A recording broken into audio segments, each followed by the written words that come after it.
السلام عليكم. بصوا يا جماعة، أنا عندي فكرة جميلة جميلة وأكثر من رائعة، ألا وهي الأستاذ خليل الكوميدي.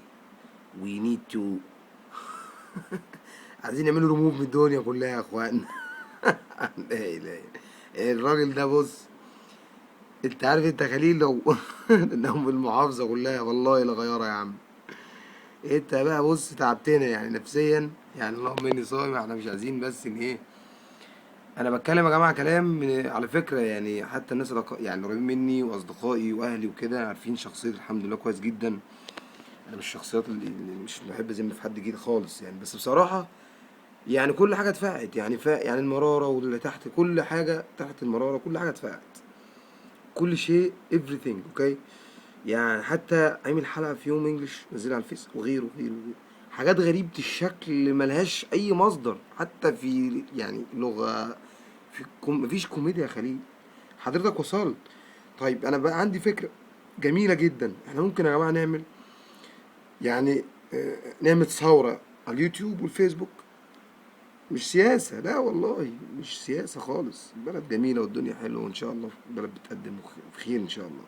بس نعمل ثورة نحجب بيها خليل، نحجبه عن السوشيال ميديا، او يعمل اللي بقى لوحده، يعني يشتري هو شبكة سوشيال ميديا لوحده، ويعمل يصمم ويب سايتس ويصمم حاجات الفانز بتوعه مع نفسه هو يعني. اوكي.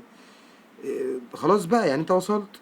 اون تي في تقريبا خدته في حوار او في حاجه حلقه، رامز عمل معاه في رمضان دلوقتي السنه دي حلقه تقريبا، ومش عارف داعش من داعش في، يعني قصدي في عشان ما نسميش بس حد من عن يعني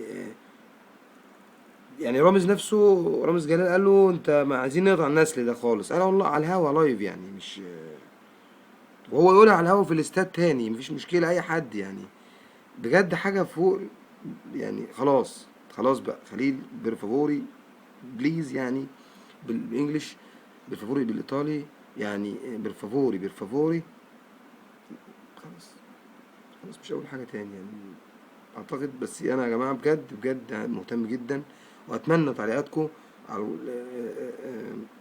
يعني لو حابين تعملوا سبسكرايب للشانل، او نحط فيديوهات لازم السبسكرايب، او بعد السبسكرايب قصدي نحط فيديوز تحت